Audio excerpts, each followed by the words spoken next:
about how to build a kick butt workout program. So if you're looking for an awesome way to build a workout program, we're going to talk through the ins and outs. And of course, we'll make it science-based. So we'll tell you why each element of building a program is important. Absolutely. All right. So James, if you're looking to build a workout program, where is the first place people should start? Your goal. Yes. What do you want to accomplish? Your mission or your goal? Why are you walking into the gym? Absolutely. And I think a lot of people don't do this. A lot of people don't. Yeah. I mean, you look around the gym and you can tell the ones that don't, because as they're going through their workout, there's many conflicting things going on where it's kind of counterproductive towards a specific goal. So I always wonder what they're working towards. But in terms of goals, many common goals that people could have might be fat loss. I get tone and firm all the time. That's a really, really popular one. And then, of course, there's hypertrophy, where you're trying to gain muscle size. There's also strength. And then from time to time, we have clients and people that like some type of athletic performance goal. So maybe they play a sport, or they're looking to increase power or something of that nature. Yeah, I mean, I worked at Gold's Gym for 10 years, and I sold memberships for most of those years. And I can tell you very firmly, 95% of those people walking in the door want to tone and firm. That's their only goal. It's that 5%, the athletes, the elite, they got the specific goal of hypertrophy, of a 500-pound bench press, of improving my golf swing. But 95% of people walking in just want tone and firm. There's a supplement company out there called 5% Nutrition. Rich Piana, rest in peace.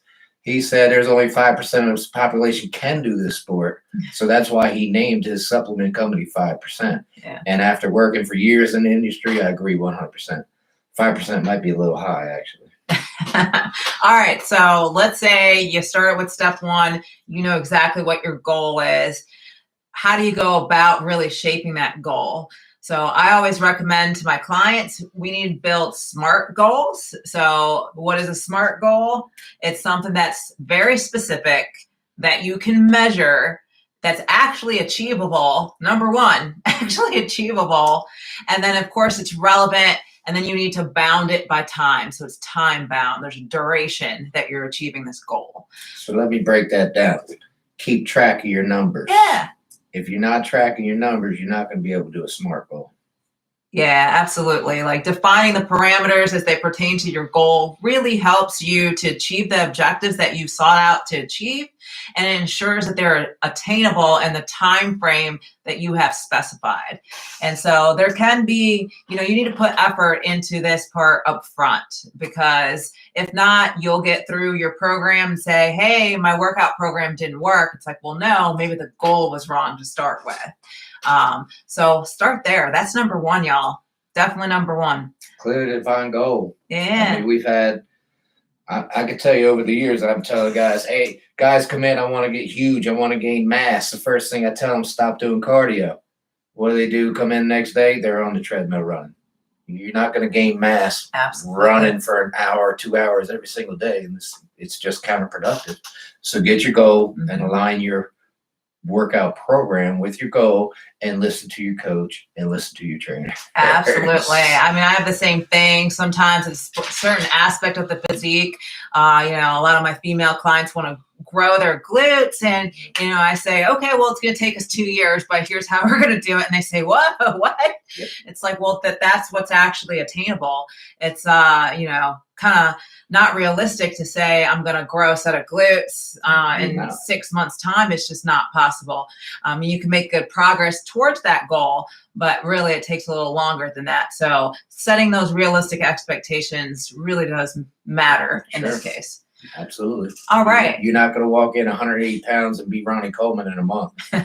It's not going to happen. Yeah. Same in the reverse. If you're you have a weight loss goal, there's only so much that it's healthy to lose at one time. And so it's not realistic to set some extreme goal there. Right. All right. So Number two, where do you go from there? So now you know your goal. I think the next logical place to go is to do an honest assessment of where you're at towards that goal. So whether it's a physique assessment or some kind of performance assessment, you need to do an assessment to see where's baseline, where are you starting at, right? Right.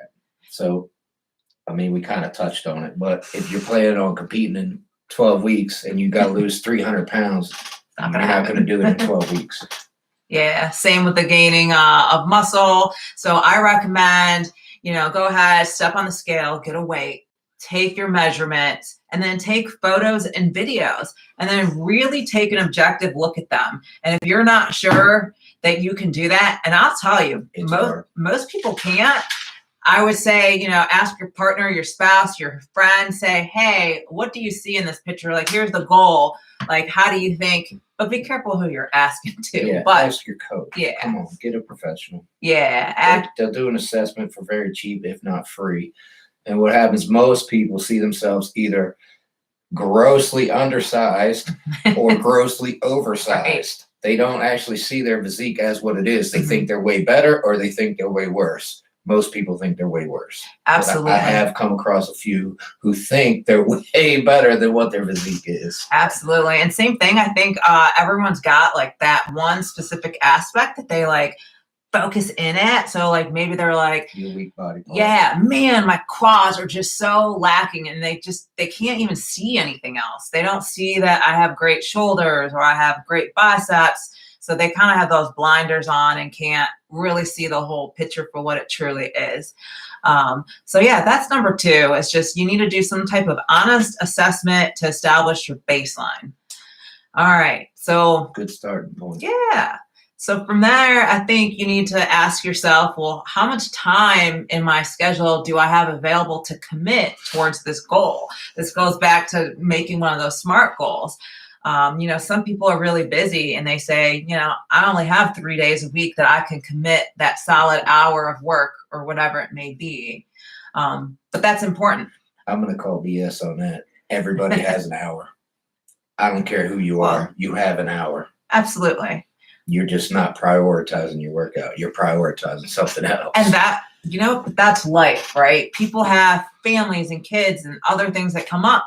If you can only literally look at yourself in the mirror and say, I can commit 3 days, or I can commit 5 days, or you know what, I can commit 6, 7 days. Like, you need to honestly ask yourself, what is it that you can agree and stick to? Because that's going to dictate the way your plan is structured. So I would start there. And yeah, I agree with James. Most people definitely have an hour in their day if they just reprioritize some stuff around. Listen, there's CEOs of Fortune 500 companies that get up at 4 a.m. and work out every morning. Do not tell me you're busier than they are. They have 5 or 6 kids. They're working multi-million-dollar companies. They're the head, billion-dollar companies. Don't tell me you're busier than they are. Every one of them gets up early and works out. So don't tell me you don't have an hour, man. It's not real. I hear you.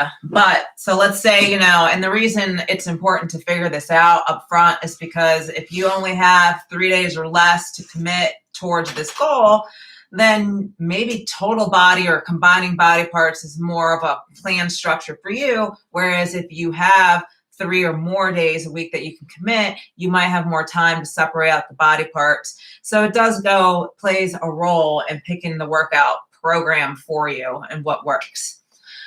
All right. So now you know how much time you have available. You know what the goal is. You know what your baseline is. The next step is probably just to inventory the equipment you have available to you, whether it's at the gym or at your home. So what tools do you have available to use? Good point.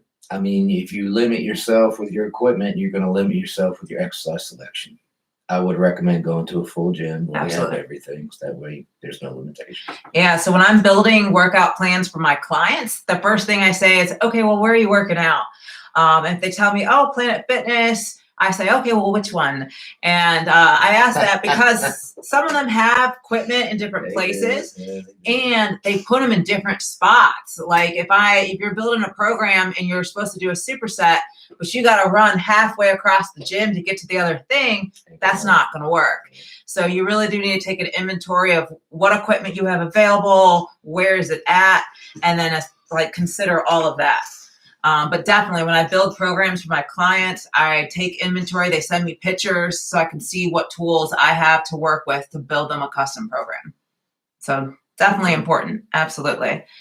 All right. So at this point, you're kind of ready to start building the program and manipulating what are called the acute variables. And there's so many, but I don't want you guys to get overwhelmed by this.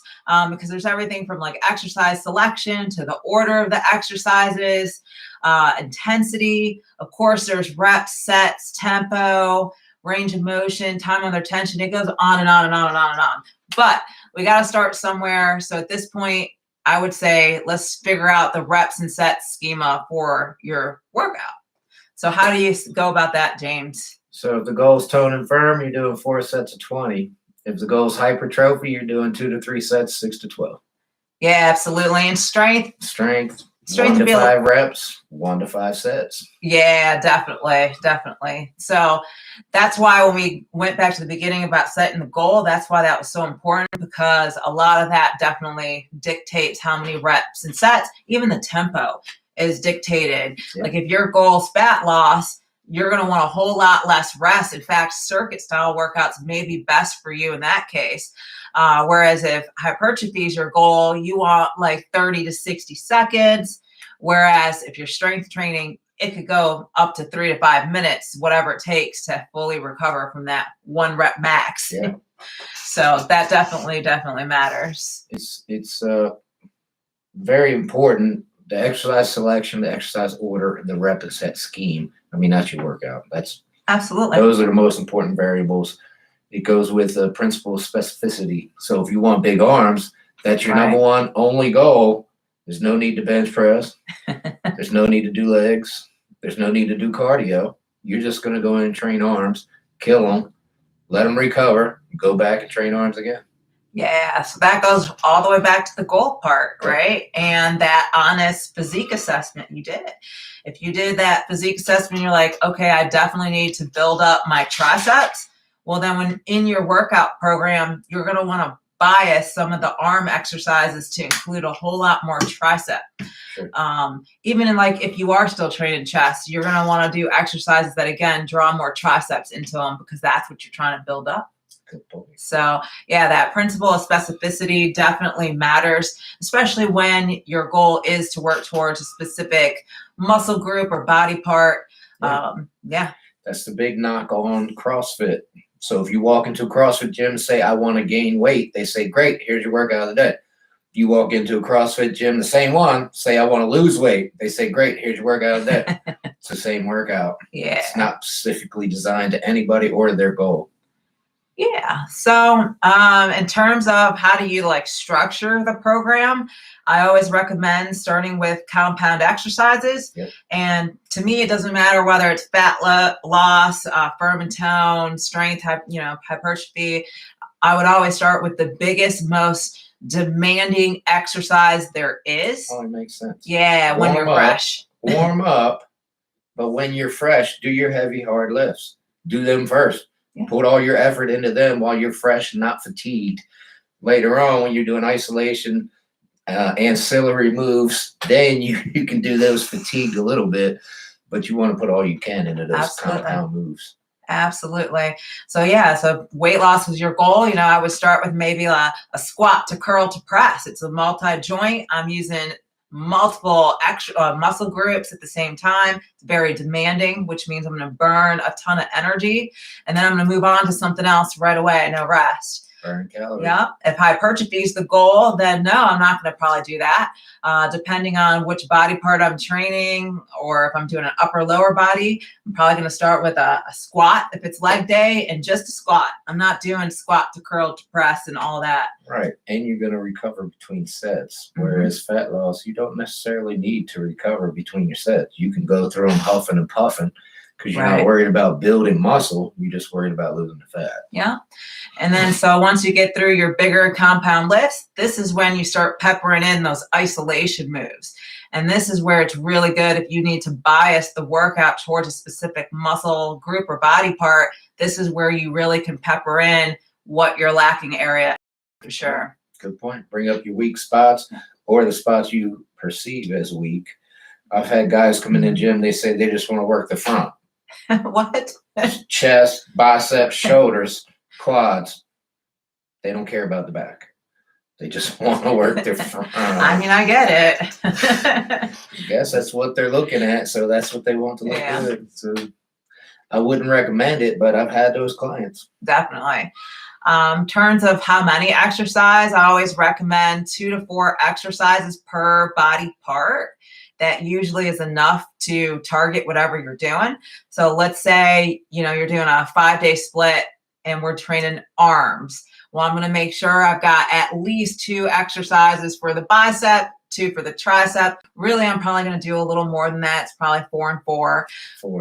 But, you think about the bicep, you got a lot of different parts, right? You got short head, long head, you got the brachialis, brachyradialis down here, forearms. So you easily can hit that 2 to 4. So if you're not sure, you need to train arms, look it up, look at the anatomy of it, and then you can usually search for what exercise will hit that area. That's the beauty of the internet nowadays. I mean, you don't even need to look up the anatomy. You just say bicep workout, go. And it will pop up hundreds of them. Yeah. In fact, our channel, we designed it to where our playlist are body parts. So you can very easily go to playlist on our 88 Fitness training channel, look at bicep. And there are hundreds of videos, for different parts of the body. And singular exercises, full bicep workout, they're all in that playlist. Yeah, so no shortage there of exercises to look through. And I think that's where people kind of get wrapped around the axle when they're trying to build the program. They get overwhelmed by just the full breadth of exercises that are out there. Wow. But again, just pick 2 to 4 per body group, and then, you're good to go there. Hey, Mr. Traveler. Hey, Mr. Traveler, Robin, long time. Thanks for watching, buddy. Yeah. So then really that should, that's really all there is to it. So you know what the goal is. So that dictated how many reps, sets, the tempo. You got to hit 2 to 4 exercises per body part that you're putting in there. And then from there, it's just, how do you structure it? The compound exercises, the isolation exercises. So for example, my program is for hypertrophy. So Monday I hit shoulders, Tuesday's legs, Wednesday's rest, Thursday's back, Friday's chest, Saturday's rest, Sunday's arms. Right. And mine's a little different. I combine body parts. So I'll go out and I'll train back and chest together. And then on another day, I'll do arms and shoulders together. And then I'll train legs and abs together. So there's different reasons for doing that, and that's still hypertrophy style workout. And you rest for several days. Yeah, I will rest anywhere from 2 to 4 days until I'm not sore, which is a different technique. But that brings me to rest days. You want to make sure that however you build your program, you program in rest days. You're only good as what you recover from. Absolutely. If you're not recovered, you're not building. Yeah, I mean, what you don't want to do is be training a body part that's sore. So whether you build your program like James and, you run through a couple days, take a rest day, couple days, rest day, you want to make sure that you're able to recuperate. And don't get me wrong, if I'm too sore to do a workout, I will take another rest day. Absolutely. It happened this week. I forget what day, but I did chest, and then I was supposed to do triceps 2 days later, and they were still too sore. So I took another rest day. Absolutely. So I think that's individual. It is. You know, I think if you're a beginner, you know, you might want some more rest days in there. As you get more advanced, a lot of people can go 3-4 days. As you get older, yeah, you might want to put some more rest days in. I'm going through this myself. Yeah, now. Absolutely. So definitely. And then the last part I would just say about building the program is kind of the adaptation that occurs. It happens a lot slower than I think people realize. It's always slower than you want. Yeah. Well, I mean, I would say 12 to 14 weeks is about the time frame it takes the body to adapt to whatever stimulus or stress you're placing on it. So that means before you get to that 12-week point, you definitely want to change the different elements in your program. So probably around that like 8-week mark, if you haven't changed something in that workout, it's definitely time to change it. It's pretty universal. Around the 8-week mark, you need to change some things up. Absolutely. And so with that, you'll hear terms, they're called like micro cycles, macro cycles, and mesocycles, and different things like that. That's just people breaking up the goal. So remember when I started, I said, well, maybe your goal is to grow your glutes and that takes 2 years. Well, that's just too long of a time period to really build like a very detailed program. So people will know kind of how they want to break it up, and they'll say, all right, a microcycle, you know, this is like what I'm going to do every day and week and what needs to change throughout the weeks. And then they say, okay, a mesocycle is going to cover several months. Here's how my program is going to adapt over this several months. And then the macro cycle is like the big overarching plan to get you towards the goal. This is also called periodization. If you know. Yes, absolutely. Another term for it. So yeah, I think those are the basics. I mean, it's literally 8 steps or less, and you can build your own program. It's not rocket science. Don't overcomplicate it. A lot of people try to overcomplicate it by looking at the anatomy charts and saying, oh, I need 3 exercises for the long-headed bicep, 3 for the short head, 3 for the brachialis, 3 for the foot. No, just keep it simple. Yeah. Keep it simple, and your intensity level is directly correlated with your results. Absolutely. No matter what your program is, your intensity level is directly correlated with your results. So you can even have the best program in the whole entire world. If you're not putting in the intensity, you will not get the results. Absolutely. Yeah, definitely don't get overwhelmed by all those different acute variables. Definitely the intensity, you know, and then the rep sets and tempo. If you just start there, regardless of what exercise you selected, you're going to be on the right track. Good point. I mean, I've been in the industry for 20 plus years. I've seen people show up not knowing a thing. Absolutely. If those same people continue to show up and stay consistent, they learn, they get better as they go. Almost everybody walking the gym doesn't have a clue. You know, your first day, your day one. I didn't have a clue day one. I was 8 years old in the basement when I started, so luckily I started early. But if I was 30 years old when I started, I wouldn't know a thing walking into the gym. Like, all right, well, what are we doing? Where do we start? All right. So as long as you're consistent and you continue through, you will learn, you will pick things up, and do yourself a favor. Google it, read it, YouTube it. There's too many resources out there for you to walk in not knowing what you're doing. Definitely. And just be careful though, like make sure whatever you're researching or looking up, it makes sense for whatever your goal is. Because if your goal is weight loss, but you applied a strength training program, you're not going to get the goals. And same thing, if your goal is to gain muscle, but you're doing circuit style workouts and lots of like plyometrics and all this stuff, you know, jumping jacks in between your sets. You teaching cardio. Yeah. You're atrophying that muscle or wasting it away. So you just need to be careful of what you're grabbing from the internet and what you're doing. I mean, that's a big common mistake as well. Like, you know, I'll get somebody who wants to come in, deadlift 500 pounds, but then run a marathon. Those are 2 way different goals, 2 counterproductive goals. You either want to lift the 500 pounds or you want to do the marathon. You're not going to train to do both. Right. Yeah. It's not conflicting goals. Yeah. And if you're training for hypertrophy, why would you want to go do a marathon? Right. If you're strength training, why would you want to go do a marathon?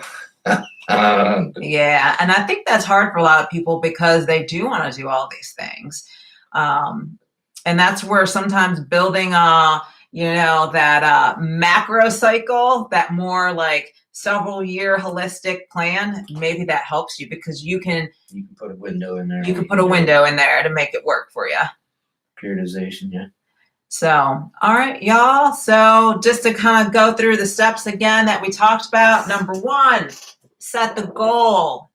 And let's make sure it's a SMART goal. So specific, measurable, achievable, relevant, and time bound. That's a good point. If you walk in, your goal is to tone and firm, you can pretty much do anything. And you're going to tone and firm. As long as you stick to your diet, cut your calories, you're going to tone and firm. Or eat the same calories and just add your workout in. Right. You're going to tone and firm. Definitely. And then number 2, honest assessment of your physique or your baseline. Where are you at today versus where you're trying to go? And if you can't be objective and look at yourself in that way, have a trainer or somebody else take a look at what you're working with and figure that out. And somebody that has a clue, please don't get your mom to assess your physique. Don't get your wife to assess your physique. You look fabulous in their eyes no matter what. And no bias. Get We're all biased. That has a clue. You don't have to pay somebody. Just get somebody that has somewhat of an idea of what a physique should look like. All right. Number 3, I always say, think about how much time you have to commit towards this goal. So maybe talk to your spouse, your partner, really think through what you're willing to commit and what you can stick to. Because if you can't stick to it, you're not going to get the results. Good point. So don't tell me you don't have time. You can tell me you're not a morning person. You're going to work out later in the day. That's perfectly fine. Yes. But don't tell me you don't have time. You can tell me you're a night person. You're going to work out at night, not in the morning. You're going to work out. You're a morning person. You're going to work out. It doesn't matter. Just don't tell me you don't have time. Yeah. I mean, if you don't have time, well, then you're not going to hit your goal because you don't want to. You don't want to. No, you don't want to. All right. Number 4. Inventory your gym. Go take an assessment. What equipment, what tools do you have available to you? It can be an at-home workout, but you're going to need equipment, right? So if you don't even have a set of dumbbells or resistance bands, that's probably a problem. You probably should remedy that before you start. Soup cans aren't going to work for so long. Yeah, definitely. All right. So now that you've inventoried your gym, it's number 5, set the acute variable. So this gets into, reps, sets, tempo, workout selection, all of that goes into play there, intensity. Yep. So both of our goals are hypertrophy, and you heard our split. They're very different. I do 2 to 4 sets, 6 to 10 reps. What do you do? I do 1 all-out set. Very different. Maybe some warm-up sets, but only 1 all-out set. All right. So from there, the principle of specificity comes into play. This is where we're actually picking those exercises out, y'all. So again, 2 to 4 exercises for each body part or movement pattern that you're going to incorporate. Exercise selection, exercise order. Very important variables. Yep. So start with those compounds. Add the isolations. Now, there's a caveat though. If there's a specific body part that is lacking that you're trying to build up and maybe it's not getting the attention it deserves, you might want to front load that isolation exercise to start with while you're fresh. You don't want to blast through all those compounds necessarily and that muscle's tired before you even get to it. But again, most compounds should be able to target that muscle area. But there are times where you might want to do the isolation thing first to pre-exhaust that muscle area before you're doing the heavy compound or something. Definitely a place for that. But all right. And then last things last, adaptation. So, go up to 8 weeks and then think about, hey, is this stimulus, is this stress, are these workout selections still giving me results? If not, it's time to change. And adaptation can take anywhere from 12 to 14 weeks. The key is you want to catch it before you waste a bunch of time doing an ineffective workout. So, all right. Anything else? Just be, if you're serious with your goal, be specific to it. Yeah. That's, there's different roads to success, but if your goal is here and you're driving this way, Right. you're never going to reach it, you know? Yeah, so the best way to do that is actually to get a workout log of some kind and track your workouts. Put everything in here. It's not measurable if you're not tracking your number. Yeah. I mean, it gives you space to put your reps, your sets. You can put cardio in here. You can jot down how much you weigh, how you feel, measurements. So there's lots of different things. So yeah, James has a whole workout, right? So on this particular day, he was training back. Looks like he did 4 supersets for back. So again, 2 to 4 exercises for the muscle group. And then he talks about how much reps and sets. And then I bet if I went to further in here to another back day, he would have tried to either add reps or add weight for those same exercises. So having this logbook keeps you accountable and on track with the program. It's the only way it's measurable. If you're not keeping track of your numbers, how are you measuring your success? You know? Absolutely. Put in a little more effort and track everything. All right. So I hope this helps you guys, right? Really effective, awesome workout programs and plans. And of course, if you have any questions or you get stuck or, you know, something's not sounding right, just write us a comment, ask us the question. That's why we're here. We love it when you guys give us the content that we're filming and talking about. It makes it so much more enjoyable. So yes, it does. And we're helping, and that's why we're here. Absolutely. Well, have a great day, everyone. Be productive.